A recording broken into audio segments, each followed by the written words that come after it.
Under Netanyahu's leadership, Israel has also committed the crime of all crimes, genocide. Genocide is not just a legal concept, but a fundamentally moral issue.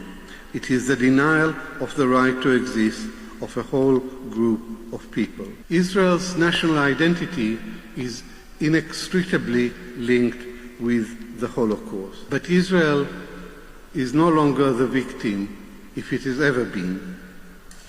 Whereas in the Second World War, the Jews were the defenseless victims of Nazi Germany, today it's the Palestinians who are the defenseless victims of the Jewish state. In Gaza, over the last 2 years, the injustice, the immorality, the inhumanity, and indeed the sadism of Zionist settler colonialism towards the native population have reached a new climax.